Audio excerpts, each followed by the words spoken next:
Bonjour à tous. Eh bien voilà, tout ce que vous vouliez savoir sur les psaumes, vous le savez maintenant. Mais je vous rassure, on pourra encore parler des psaumes peut-être ailleurs, plus tard. Il y aura encore des choses nouvelles. En tout cas, merci ma sœur pour ces enseignements un peu particuliers cette année. L'année prochaine, nous nous retrouverons de visu sans difficulté. En tout cas, je vous laisse maintenant avec sœur Marie-Christophe qui va faire la conclusion des psaumes. Ça, alors ça, avec ça, en tout cas, la conclusion de cet enseignement sur les psaumes cette année à Sainte-Marguerite. Merci beaucoup, ma sœur. Merci beaucoup, Père. Grâce au Père Bertrand, on a pu continuer à parler des psaumes. Merci beaucoup. Voilà, très fort, me dit le frère Bertrand.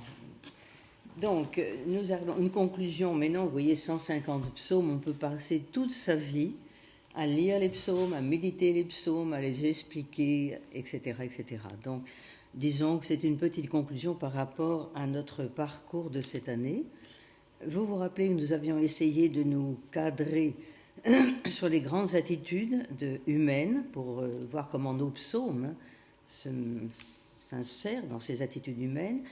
Et nous avions, alors je vous rappelle rapidement, l'admiration, l'émerveillement, puis la promesse de vie, la sortie de soi, puis troisième étape, le combat, l'affrontement, quatrième étape, la confiance, la liberté, cinquième étape, l'expérience du mal, et donc la confession du péché, le pardon.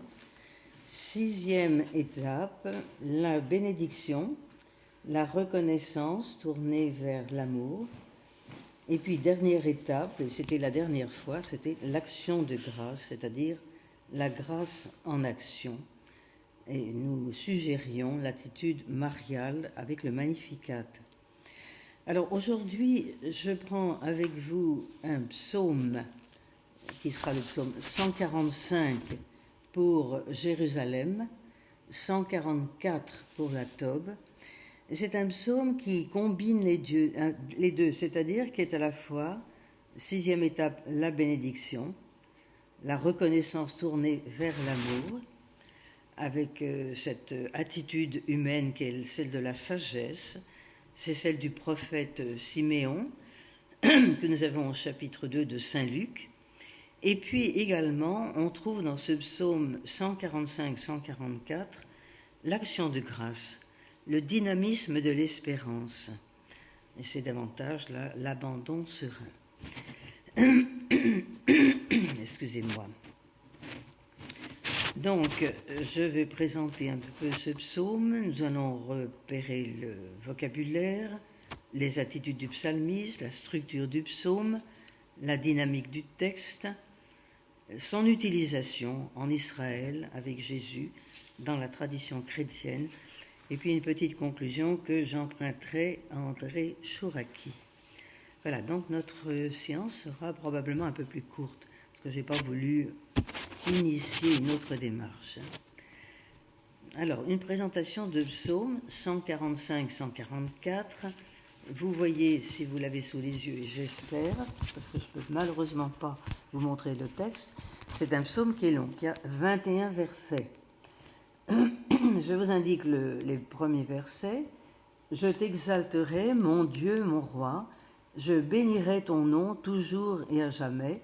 Chaque jour je te bénirai, je louerai ton nom toujours et à jamais. » Et dernier verset 21, « Que ma bouche proclame les louanges du Seigneur, son nom très saint, que toute chair le bénisse toujours et à jamais. » Donc nous voyons, vous voyez, que ce que nous avons déjà remarqué, c'est que normalement, le premier et dernier verset sont en inclusion, même s'il y a un enrichissement en cours de route. Alors, ce psaume, c'est le dernier des psaumes alphabétiques du psautier. C'est ce qu'on appelle un ABC de la louange de Dieu, c'est-à-dire que chaque verset, et vous pouvez le vérifier, en tout cas, je n'ai pas vérifié dans la Tob, mais dans Jérusalem, c'est sûr, chaque verset correspond à une lettre de l'alphabet hébraïque, et dans l'ordre. Aleph, Bet, Gimel, Dalet, He, Vav, Zayin, Het, Tet, Yod, Kaf, Lamet, Mem, Nun, Samek, Ain, Fe, Sadé, Kof, Resh, Shin et Tav. Voilà, vous avez ici donc les 22 lettres de l'alphabet hébraïque. Et donc, c'est une des caractéristiques de notre psaume. On l'appelle l'ABC de la louange de Dieu. En même temps, il introduit la brève collection des 5 derniers psaumes. C'est ce qu'on appelle aussi le Hallel, notre Alléluia, du recueil psalmique.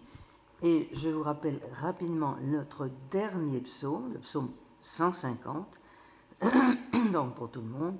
Louez Dieu dans son sanctuaire, louez-le au firmament de sa puissance.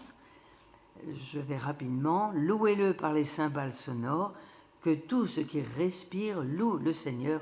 Alléluia. Autrement dit, voilà, c'est notre dernier psaume du psautier. Autrement dit, c'est nous dire que toute l'existence doit être une louange à Dieu. Même si elle est passée par la souffrance, même si elle est passée par les échecs, la difficulté, finalement, c'est la louange qui est le dernier mot de notre vie. Donc, ce psaume, revenons au nôtre, 145-144, il est destiné à accompagner le croyant jour après jour et à donner, vous voyez, à toute son existence le sens d'une louange.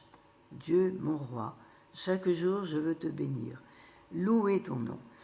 Parce que finalement, c'est la louange qui fait de nous des êtres debout, des êtres vivants, des êtres qui avançons.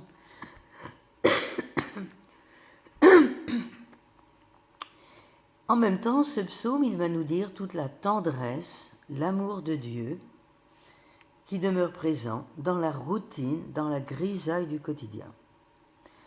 Voilà pourquoi nous devenons des êtres de louange, parce que cette bénédiction de Dieu, cette tendresse de Dieu, elle est présente, c'est à nous de la découvrir. Et ce psaume, il exalte la fidélité de Dieu envers toutes ses créatures.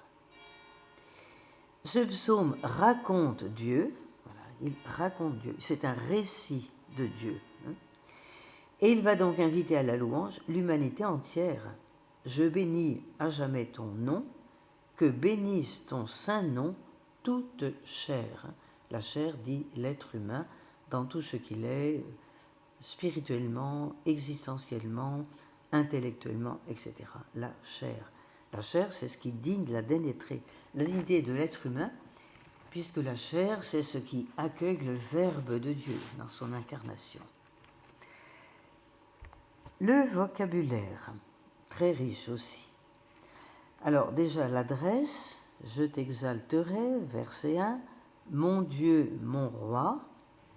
Eh bien, il évoque les psaumes de la royauté du Seigneur. Donc, vous voyez, c'est un psaume qui est très riche parce qu'on peut trouver aussi d'autres thèmes à l'intérieur de ce psaume. Les psaumes de la royauté du Seigneur qui sont les psaumes 93 à 100. Voilà, nous avons 7 psaumes sur la royauté de Dieu. Alors, au titre de roi, mon Dieu, mon roi, verset 1, on ajoute la mention du règne, qu'on peut traduire aussi par royauté ou pour royaume. Ce sont les versets 11, la gloire de ton règne, le verset 12, l'éclat de ton règne, le verset 13, ton règne est un règne éternel. Cette notion que reprendra bien sûr Jésus dans l'Évangile, et même dans les derniers passages de sa passion. Mais en même temps, ce n'est pas un psaume d'intronisation du Seigneur. C'est une exaltation du règne de Dieu, dont on loue la domination, la seigneurie, la gloire, la splendeur.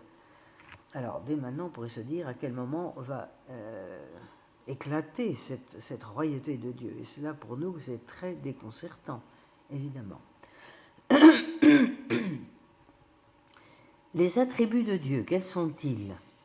Grand, puissant, fort, bon, tendre, aimant, proche. Donc oui, c'est très intéressant de voir qu'à côté de la grandeur de Dieu, sa transcendance, Eh bien, le psaume nous dit aussi, c'est celui qui est proche, l'immanence de Dieu. Ça, c'est très fort dans la Bible. Transcendance, immanence vont de pair. Pour nous, c'est toujours un problème. On a donc ici 18 qualificatifs qui nous disent qui est Dieu. Alors, ce sont toutes les qualités royales de Dieu qui sont mises en évidence, en effet, sa splendeur, sa puissance, sa grandeur. Et puis, on va insister aussi dans notre psaume sur la relation entre le roi, qui est fidèle, chassid, et puis au verset 13, l'abondance de cet amour fidèle, et en même temps, alors chesed, c'est l'amour fidèle, et les fidèles, les chassidim, voilà, vous entendez bien qu'on a deux mots de même étymologie, chesed, c'est la fidélité de Dieu, et chassidim que nous sommes, nous les fidèles, nous sommes des fidèles grâce à l'amour fidèle de Dieu, bien sûr. Quelle va être l'attitude du psalmiste ? Bien, je vais relever quelques verbes, il y en a 13, vous pouvez faire le travail de les rechercher vous-même, 13 verbes qui disent l'attitude du psalmiste, je les cite rapidement, exalter, bénir, louer, vanter, annoncer, acclamer, rendre grâce, faire connaître. Donc le psalmiste, attitude principale pour lui, il va faire œuvre de louange. Après avoir découvert que Dieu est tendresse, que Dieu est fidèle, que Dieu est proche, il ne peut que le louer. Mais en même temps, il souhaite que tous se joignent à lui. Il découvre le bienfait pour lui dans son existence de rendre grâce à Dieu. Donc il va inviter tous ses frères en humanité à en faire autant. Le psalmiste va avoir deux manières d'exprimer sa relation à Dieu. D'abord un « je tu », ce sont les versets 2, 4, 5, « je t'exalterai, je bénirai ton nom ». Donc c'est le rapport du Dieu fidèle au Dieu de l'Alliance, « je tu », mais en même temps, et ça c'est très fréquent également dans les psaumes, on aura le « je, il ». Il, c'est ce que Dieu fait, c'est ce que Dieu est pour moi. Et ce qu'il fait pour moi, il le fait pour tous. Ce qu'il est pour moi, il l'est pour tous. Selon les versets en particulier 8 et 9. Le Seigneur est tendresse et pitié, lent à la colère et plein d'amour. La bonté du Seigneur est pour tous. Extraordinaire, oui, c'est pour toujours dans les psaumes, ce que je découvre pour moi, c'est pour tous. Jetons un coup d'œil sur la structure de notre psaume 145-144. Donc nous disions c'est un psaume de titre sapientiel, sagesse, et il est alphabétique comme nous disions. 22 lettres de l'alphabet hébreu. Dans le fond, vous pouvez déjà apprendre tout l'alphabet hébreu uniquement avec ce psaume. Et les lettres sont bien données dans l'ordre de l'alphabet. Et ces lettres, elles forment acrostiche comme l'on dit, donc c'est vraiment l'ABC de la louange. Alors regardons nos 5 parties, A, B, C, D, C', B', A', structure qui est en chandelier, qui est structure fidèle pour nos psaumes. La partie A, ce sont les versets 1 à 3.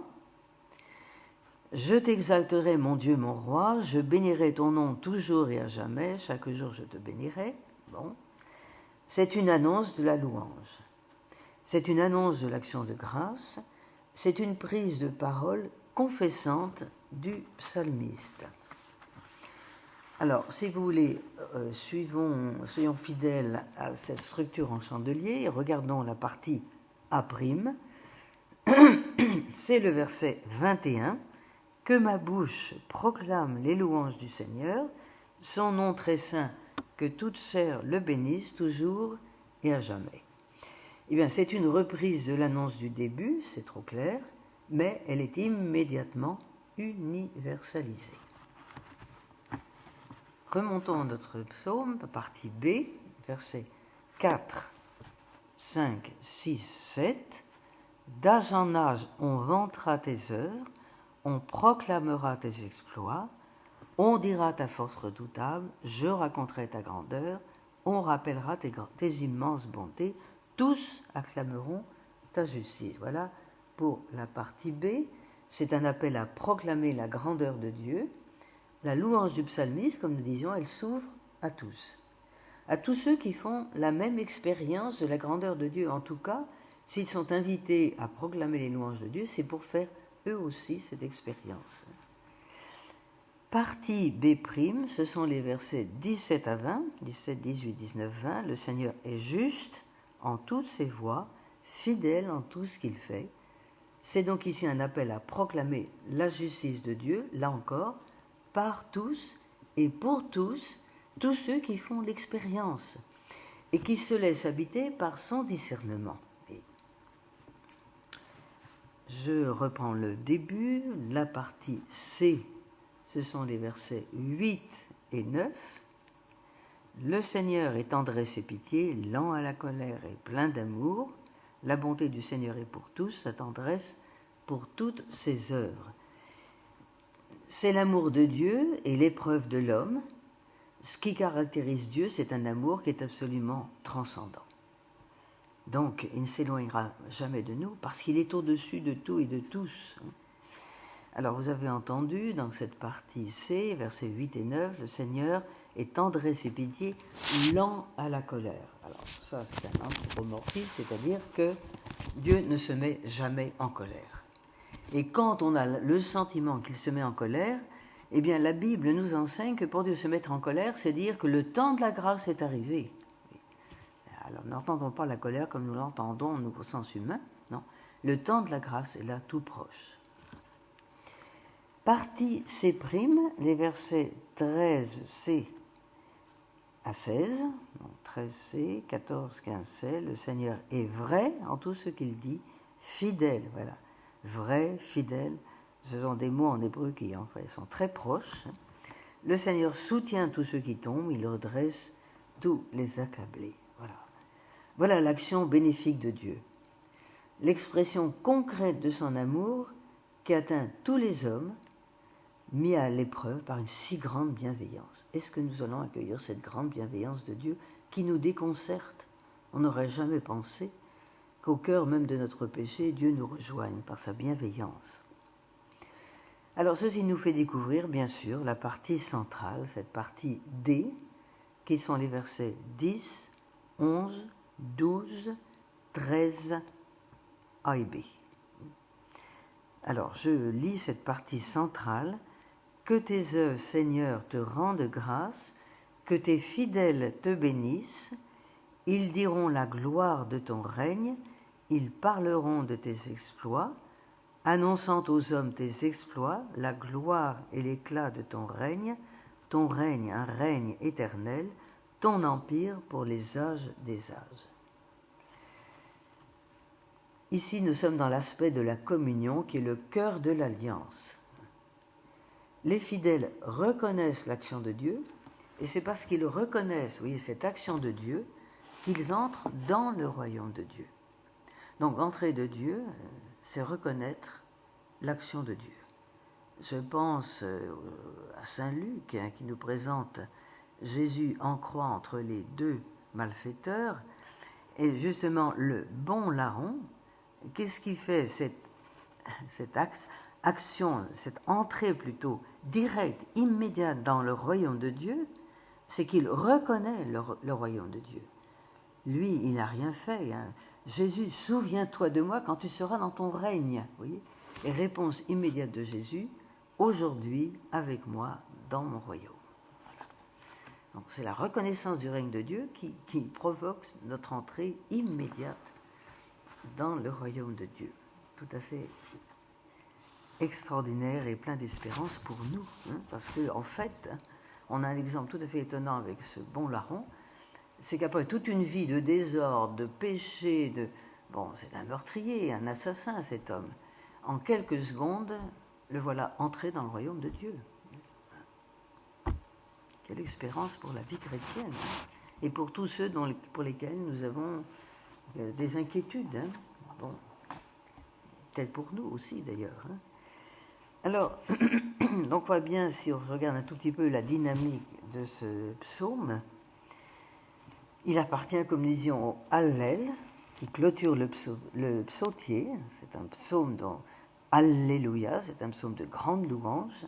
C'est un psaume universalisant qui invite à louer au maximum, dans le temps, dans l'espace. On est au-dessus du temps, au-dessus de l'espace. Le règne de Dieu, il est universel, et en même temps, c'est ce qui me touche le plus profondément. Donc, le mouvement, c'est celui de l'universalisation de la louange par cette découverte progressive du règne de Dieu. Et ce règne de Dieu, il éclate sur la croix du Christ. Et en même temps, c'est l'incorporation de tout homme, pensons à notre bon larron, en tant que fidèle dans ce royaume. Parce que Dieu est fidèle à sa vérité, qui est la vérité de l'amour, de la tendresse, du même coup, c'est ma foi, mon croire en cet amour de Dieu qui me projette dans ce royaume de Dieu.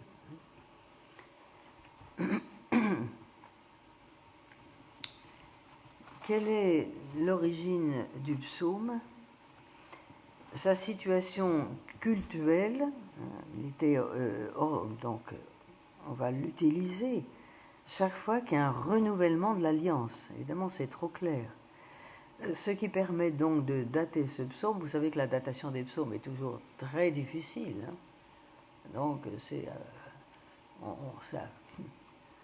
on suppose que ce sont des hypothèses. Bon. On pourrait le dater de la période grecque, c'est-à-dire du IIIe siècle avant Jésus-Christ. Voilà. Comment est-il utilisé en Israël? Eh bien, puisqu'il s'agit de l'alliance, il va donc faire d'Israël le peuple des fidèles. Vous avez vu que le mot fidèle est revenu à plusieurs reprises. Et donc, il doit témoigner de lui devant tous les hommes. C'est notre verset 12. Nous annonçant aux hommes tes exploits, la gloire et l'éclat de ton règne. Ton règne, un règne éternel, oui, au-dessus du temps, au-dessus de l'espace. Ce sera en particulier Saint Paul dans l'Épître aux Éphésiens. La plénitude du Christ qui remplit tout notre espace humain et l'espace de toute la création et qui remplit notre temps. Une plénitude, dira Saint Paul.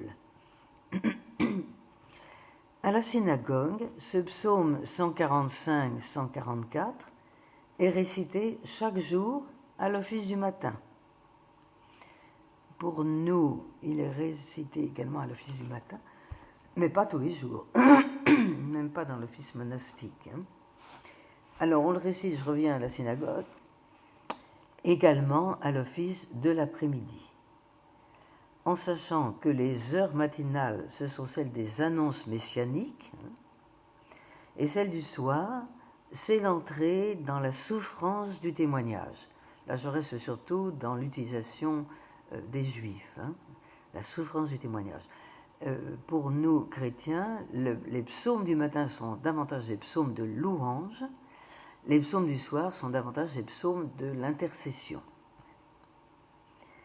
Dans le Talmud, il est affirmé que celui qui récite ce psaume 3 fois par jour peut être assuré d'être un fils du royaume à venir.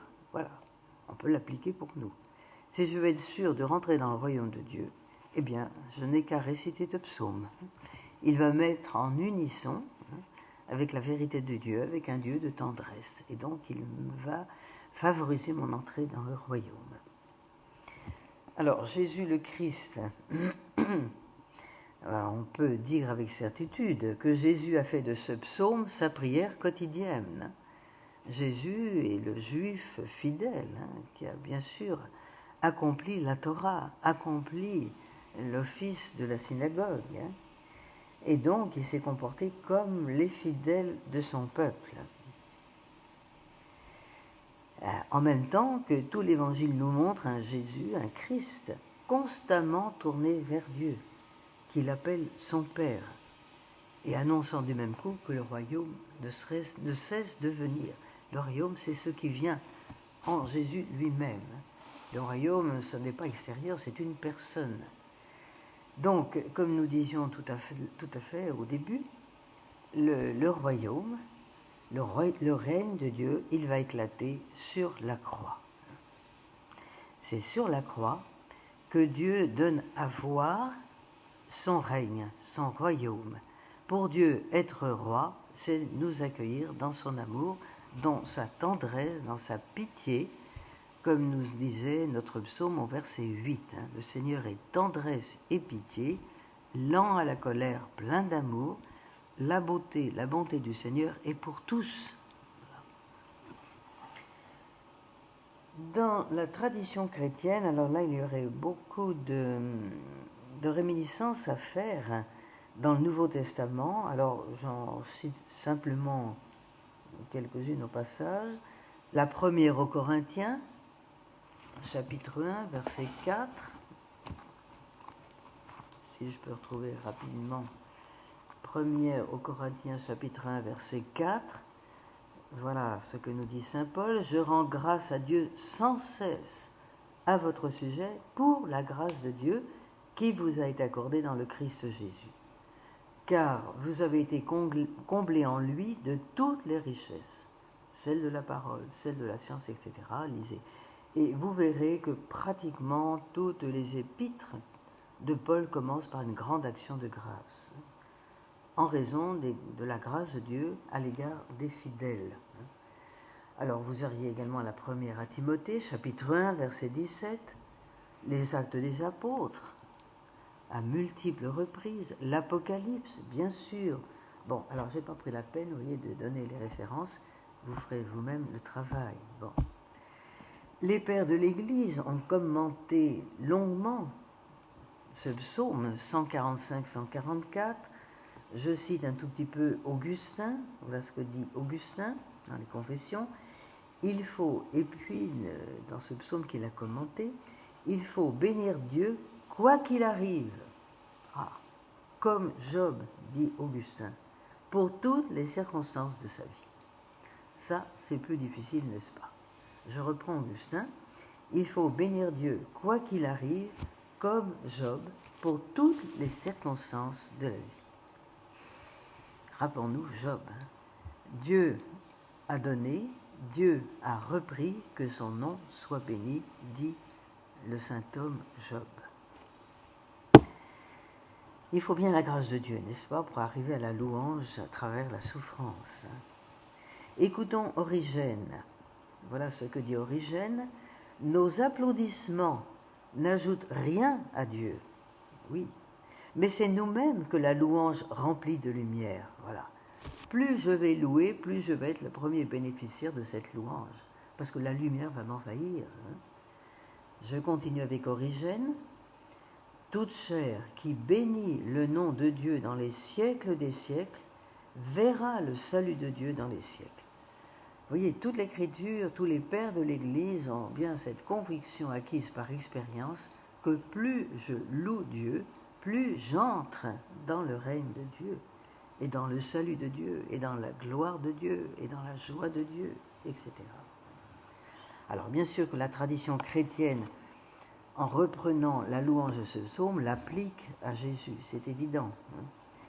Donc ce psaume, vous voyez, nous apprend la véritable louange qui est pas la demande, bien sûr qu'on peut demander, mais vous voyez que dans ce psaume, il n'y a pas de demande, simplement la contemplation de la grandeur de Dieu. Voilà.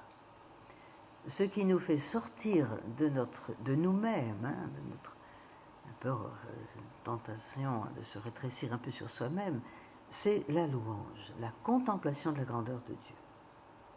Autrement dit, le psaume nous apprend à nous définir, chacun de nous, non pas par nos besoins, non pas même par nos désirs. Des besoins, on en a des quantités, il faut bien sûr en tenir compte et il faut demander. Mais même pas par nos désirs, et on en a des désirs et des très grands, et il faut également les écouter et les présenter à Dieu. Mais le psaume nous apprend à nous définir, chacun de nous, notre identité humaine, par Dieu, par le tout autre, par celui qui est dans et par Jésus-Christ. Plus je contemple Dieu, plus je sors de ma identité humaine lorsqu'elle a de rétréci, bon, pour entrer dans la grandeur de Dieu et de me situer, vous voyez, au-delà du temps, au-delà de l'espace. Belle leçon d'humanité que nous donne ce psaume. Le psaume nous fait découvrir que nous sommes plus grands que tout ce que nous pouvons imaginer. Et nous avons trop tendance à nous définir par nos fautes, par nos péchés, par nos échecs. Ça ne dit pas ce que nous sommes. Ça ne le dit que pauvrement, mais ça ne le dit pas du tout même. Nous nous définissons au contraire par tout ce qu'il y a de grand en nous et que nous n'avons peut-être pas encore découvert. Et c'est la grandeur de Dieu qui nous fait découvrir notre propre grandeur. Alors, ce qui est à l'encontre, vous voyez, de tout un grand courant de comment dirais-je, d'athéisme, hein. Je pense en particulier à Feuerbach, qui n'avait rien compris, bien sûr, hein, et qui nous dit, ben voilà, tout ce qu'on a attribué à Dieu, il faut lui reprendre pour le redonner à l'homme. Il n'a rien compris. Comme si d'avoir attribué à Dieu la grandeur nous appauvrissait. Non, c'est le contraire. Plus je rencontre la grandeur de Dieu, plus je rencontre ma propre grandeur. Malheureusement, Feuerbach et à sa suite Nietzsche ont été l'auteur nous ont entraînés dans un mouvement de dénigrement de l'identité humaine, hélas. Alors je voudrais conclure, hein. Comme je vous disais, on n'a jamais conclu les psaumes, et surtout pas, même pas ceux que nous avons pris hein, cette fois-ci. Et puis comme je vous disais, j'avais pris cette lecture à travers les étapes humaines. On peut en faire d'autres, évidemment. On peut faire une autre classification qui nous fait découvrir d'autres psaumes. C'est toujours intéressant de le faire aussi. Je conclus en prenant André Chouraki, ce grand exégète juif, qui est décédé maintenant, qui n'est jamais devenu chrétien, mais qui fait des commentaires éblouissants des psaumes, entre autres, et puis de l'écriture aussi. Alors, ce ne sont que quelques extraits. Hein. Voilà ce qu'il dit. Alors, pas seulement le psaume 145-144, mais sur le livre des psaumes. Ce petit livre, oui, 150 psaumes seulement, recèle un mystère que les âges ne cessent de scruter. Oui, vous avez entendu les pères de l'Église, et là je vous invite aussi à les rejoindre, en particulier saint Augustin, saint Jean Chrysostome, Origène, saint Hilaire de Poitiers, qui ont médité à l'infini les psaumes. Je reprends Chouraki. Quelle saveur, quel pur diamant en l'âme de ceux qui ne renoncèrent jamais aux paroles reprises des lèvres même de David, oui, David et d'autres, pour qu'ils aient ainsi traversé toutes les nuits, toutes les guerres, mus par le fol espoir de voir un jour, au bout des ténèbres, sur les saintes collines, un enfant se lever et chanter devant l'arche. Le psalmiste sait ce qu'il dit. Il l'exprime avec une maîtrise et une économie de mots qui font de ce recueil un monument unique dans l'histoire de l'esprit, un rendez-vous d'éternité. Le psalmiste ne se lasse pas de chanter le Dieu transcendant et immanent qu'il sert et qu'il aime. Il faut l'avoir chanté, peut-être dans la nuit de l'exil, pour en comprendre toutes les puissances libératrices. Lentement, notre âme se pénètre, se nourrit de l'âme éternelle du chantre d'Israël. L'éclat qui le bouleverse nous transperce. La lumière qu'il requiert nous éblouit. Elle transfigure nos ténèbres en ineffable joie. Une voix nous habite et nous ravit. Elle nous arrache à nos limites Un visage nous éclaire, une présence nous féconde, et sur la voie de la vraie connaissance, un chant nous porte tout au bout de la nuit dans ta lumière, Jérusalem. Le psautier s'achève dans l'Alléluia du royaume de gloire. Voilà ce que dit André Chouraqui, et je ne vous en ai donné que quelques extraits. Je vous rappelle quand même, vous voyez très rapidement encore, que ce psautier nous aide à faire l'expérience et de Dieu et de l'âme humaine. 150 psaumes, premier psaume, vous vous rappelez, psaume 1, qui est une option. Il nous rappelle, comme nous disions au début, que devant l'âme humaine, il n'y a pas 150 voix, il y en a deux. Celle du bien, celle du mal. Celle de la vie, celle de la mort. Celle du bonheur, celle du malheur. Grande notion de vue. Donc il y a une option à faire, oui. Le psautier nous met devant la vérité. Qu'est-ce que tu choisis? Qu'est-ce que tu veux? Et il nous invite, bien sûr, à choisir la vie. Et il nous a rappelé que la voie du mal, la voie des impies se perd. Ça ne tient pas la route. C'est comme la balle. Donc il n'y a pas à se faire de soucis. J'ai envie de dire, le mal ne tiendra pas. Il disparaîtra, même si nous avons à le traverser. Donc, grande leçon d'humanité. Et puis, bien sûr, je ne relis pas les 150. Et puis, comme nous voyons, et tout s'achève par une louange. Parce que nous avons traversé. Il y a une lumière qui nous a traversés, qui nous a éblouis, qui a transfiguré nos ténèbres, comme nous dit André Chouraqui. Si bien que nos ténèbres, comme vous avez dit le psaume 139, pour toi, Dieu, la ténèbre n'est pas ténèbre, elle est lumière. C'est Judas prenant, chapitre 13 de Saint Jean, prenant dans ses mains cette parcelle de pain que Jésus lui a remise. Et comme nous disent Saint Jean Chrysostome, entre autres, il emporte dans les ténèbres une parcelle de lumière. Donc vous voyez, cette lumière finit par transpercer nos ténèbres. Voilà pourquoi notre livre du psautier se termine par une louange incessante, notre petit psaume 150, qui n'a que 6 versets, n'est que louange. Louez Dieu, louez-le, louez-le, louez-le, louez-le, que tout ce qui respire loue le Seigneur. Alléluia. Donc notre vie, notre existence, illuminée par le chant des psaumes, nous apprend à ce que notre vie devienne louange à Dieu, c'est-à-dire que la lumière a le dernier mot. Voilà ce que j'ai essayé de vous dire à travers quelques psaumes que nous avons rencontrés au cours de notre lecture. Et comme nous disions, il y en aurait d'autres à découvrir à l'aide d'une autre structure, c'est toujours possible de le faire.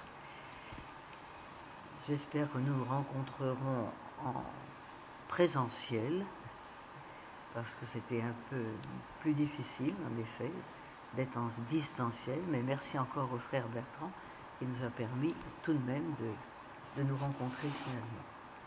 Voilà, je vous souhaite de belles vacances. Peut-être que vous relirez les psaumes, que vous prendrez le livre des psaumes comme livre de vacances. Merci à vous.